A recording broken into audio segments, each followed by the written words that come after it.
Speaking to pro-Palestinian protesters at an Arizona rally, Democrat presidential nominee Kamala Harris pushed for an end to fighting in Gaza. Let me say, I have been clear. Now is the time to get a ceasefire deal and get the hostage deal done. Now is the time. And the president and I are working around the clock every day to get that ceasefire deal done and bring the hostages home. Our next guest has firsthand experience in Gaza and shares a different perspective. Reservist Captain Elkana Cohen is an IDF commando and author of the new book, October 7th, The War Against Hamas Through the Eyes of an Israeli Commando Officer. Welcome, Captain Cohen. So Kamala Harris says now's the time for a ceasefire.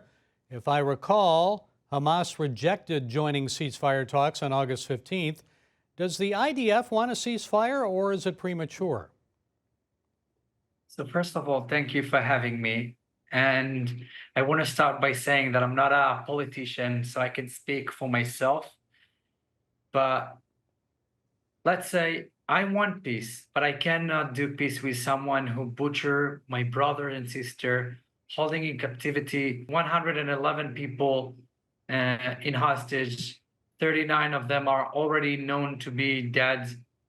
And as long as they don't recognize my country and we're not destroying Hamas, I don't see how peace are actually an option. What do you think Kamala Harris and President Biden, others in this administration, don't understand about Israel and its war against Hamas? What don't they get right? We do as much as we can in order to defend our people and to defend the civilians themselves. And we take any conscience to protect them. And let me share one story that may be going to demonstrate everything we do. One of the time we got an intelligence that we were needed to concrete a school which was full with infrastructures of terrorists, but also was full with civilians. And we start calling all the civilians out. No one went out. And we tried to realize what they don't leaving the school. So we used the drone in order to scan the area. And that time we saw there was a Hamas guard, basically was a 5-year-old kid who tried to run away and escape the area, and the Hamas guard shot him in his head. And we realized at that time that we need to kill those guards in order to let those people to leave the area. We are doing much more effort to protect those civilians instead of the Hamas guards who are dying. We're doing as much as they can in order to use those people as a human shield. Well, Captain Cohen, I know you don't want to be political here, but just speaking as an average Israeli and someone who has actually fought in Gaza, Donald Trump is warning because of the Ukraine and Gaza wars, the world could be on the verge of a World War III. So as someone who has been fighting this Gaza war, what do you think must be done to prevent that from happening?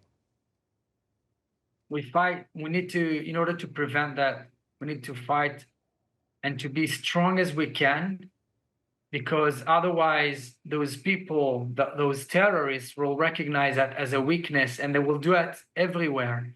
If you're not going to fight them right now and you're not going to fight them right, you're going to fight hospital in the United States getting conquered by terror organization. And the fact that people don't want to shoot hospitals because it's also involved civilians, it's mean that this is become their message. It will be a message for all those terror organizations that they can do that. And if we don't want it to happen, we need to fight them strong. We do need to make any efforts to not have any other casualties and to make sure that we do as much as we can. But sometimes, unfortunately, it's war. And in war, things like that happened. And yet, we need to be strong. We need to have a very strong message to those people.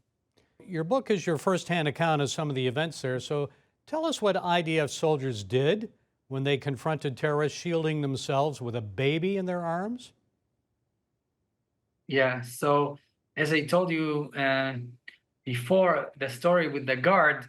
So the same guard, I don't know, it was less than an hour later, he went up on the rooftop and he knew exactly where we were. And he was holding a baby just in front of us, and behind him was a man with a camera, just waited to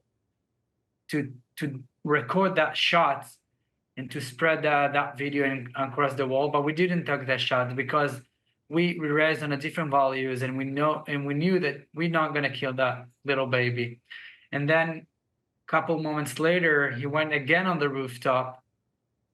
He was surrounded by a group of women, and one of the women got bent a little bit, and it was enough for our sniper. They took the shot, and we were able to rescue those civilians out of that school zone, and then, of course, to conquer the school, which we found lots of bombs, rifles, and everything inside the school. So were those women grateful, or what did they say to you after you freed them? Even though we saved them for them, they still hate us. It's like I don't know. It's complicated. I don't know. They wasn't grateful, but I think they was grateful about the fact that now they're not under the Hamas guard threats. Stay right where you are. When we come back, more with author IDF Captain Elkana Cohen, who shares more of his experiences fighting in Israel's war against Hamas in Gaza.